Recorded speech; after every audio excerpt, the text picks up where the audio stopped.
Hello friends, welcome to Support Minia. My name is Nikhil Lotke and today I am going to explain you about OTP based authentication through Firebase. During our registration, we would require user authentication and for that we choose mobile number authentication.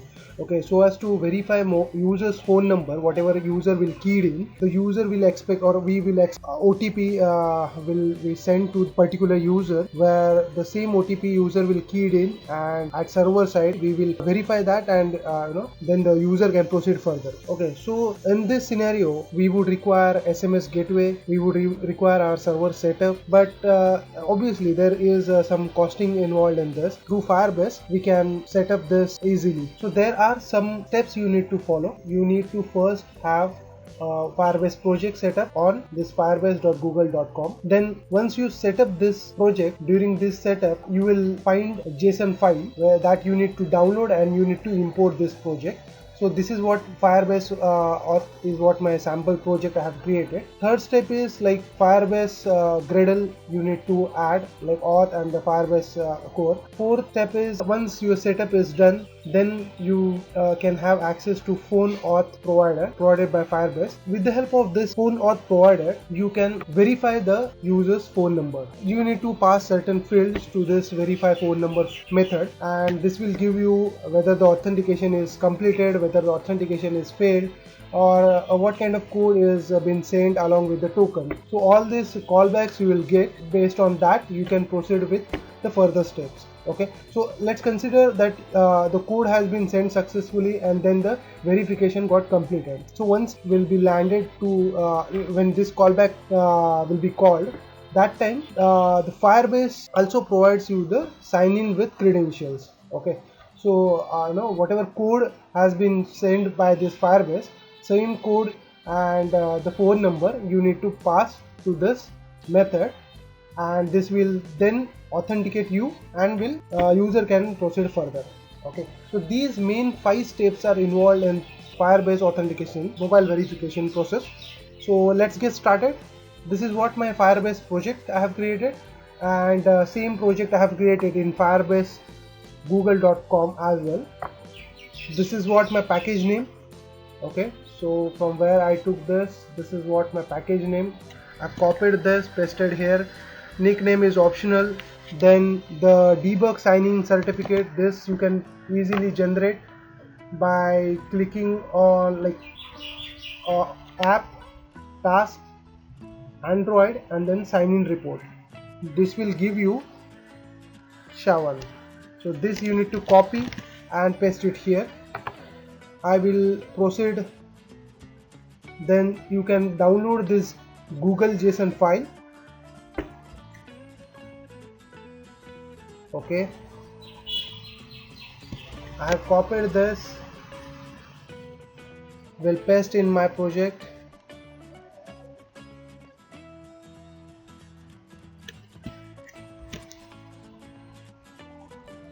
Under app folder you need to have this file. Then we will proceed. So it will ask you to set up the Firebase under your project level Gradle. So let me open my project Gradle. This is my project Gradle and I will copy paste it here. Then other dependencies is fine. Then the app level Gradle, you should have this plugin. I will apply here. Then this dependency.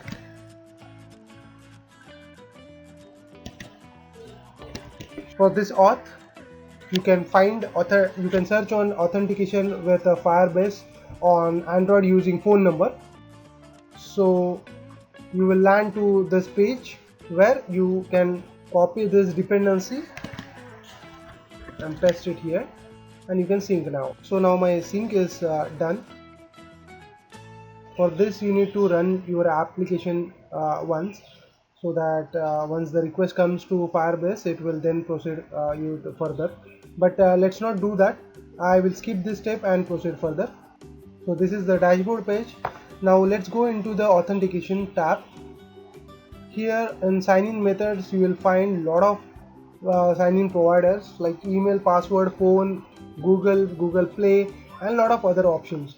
But in this video I am going to cover a phone number authentication. Okay, so if you click on this, then basically allow users to sign in with the phone numbers using the Firebase SDK and verify the authentication tool. Okay, so what all things are required here is phone number basically, and the verification code which you want to send specifically. This is for testing purpose. Whenever the user will enter his mobile number, so that mobile number is getting registered first, and that you can see it here inside the user section. Firebase itself, it will generate code for you. Let's go back to the actual coding.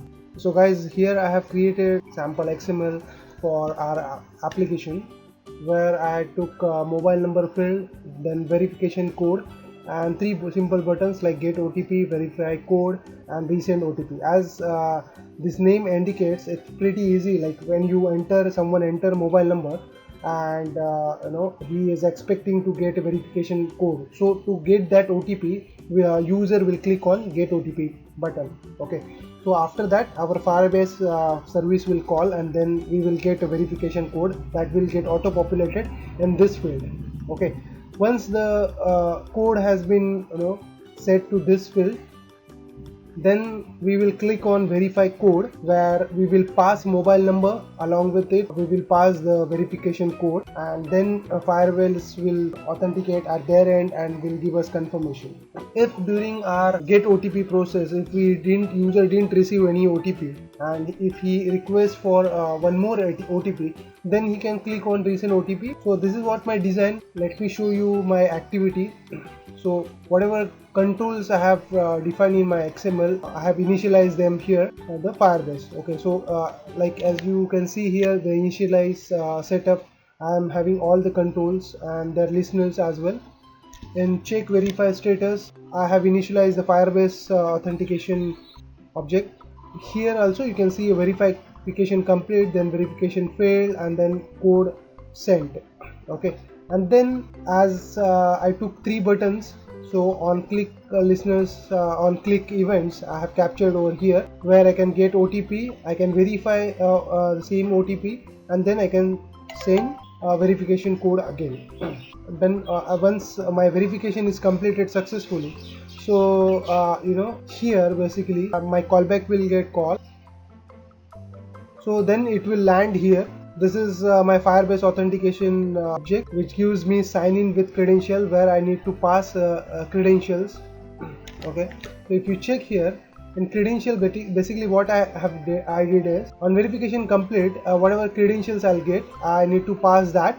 Or else what you can do is, how you can prepare this credential is, with the help of phone auth credential of class, you can pass your verification ID, which is this verification ID you will get as part of phone auth provider, and in on code sent you will get this verification ID, that you need to pass it over here. And then the code, so this code is nothing but your the code which you have received in message, that you need to put. Let me run this application once. Let me enter my phone number. I'll click on get OTP, but before that let me debug this, so you guys will understand better. So I'm going to click on get OTP now. Here you can see phone number you need to enter. And one more thing, whenever you pass any phone number, so make sure it should be country code also should be appended. Without that you will not get a SMS. So I have appended +91, then the timeout duration, then the second activity you need to pass, and the callback. So this callback is nothing but this callback. Okay, where I will get to know the verification status. Okay, let me proceed. I have received a callback where I can see it's inside verification failed.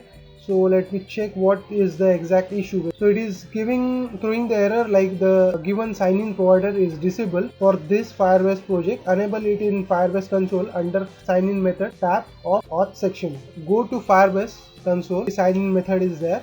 Okay, so this is already disabled. So let me enable this. I can simply enable by this. Okay. and I'll click on save. That's it. My phone authentication is enabled now. Let me run this project again. Let me click on get OTP again.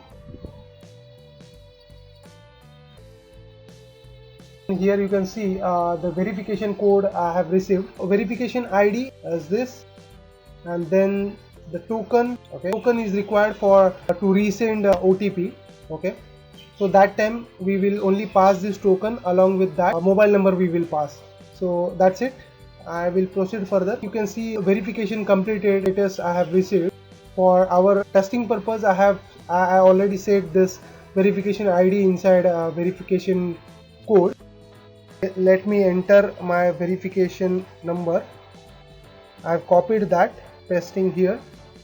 This is what my number, and then I'm going to click on verify button. Okay, so since the validity for that token will be code will be 60 seconds, so make sure you should verify within that particular time. Okay, so I'm gonna click on verify button now. See, my code is here. I'm going inside verify method, and then in sign in form with the help of Firebase object, I can sign in with the credentials. Okay, so let me keep my breakpoints here. Let me jump directly. Okay, the task is successful, and within the task you can find result as a user. There are a lot of other methods available you can fetch. So like Firebase user, so what all information you will get inside this is your get display name, then email, then phone number, photo URL if it is. But since photo URL and email is used for your email based authentication, which means here you have sign in method as email and password, right? That time whatever email you will be entering, that email you will get as part of that response. Photo URL is basically when you sign in with Google, that time with the help of the Google of this object, you will get thumbnail URL. So that's it. Your authentication is completed successfully, so which means you can move to some other activity and store this information on your server as well. So there is no further setup is required. So this is what all about the Firebase authentication. In the description of this video, I am going to share you the link of this project, so you can download and you can debug and you can use the code snippet in your existing project. So thanks for watching this video. Have a nice day.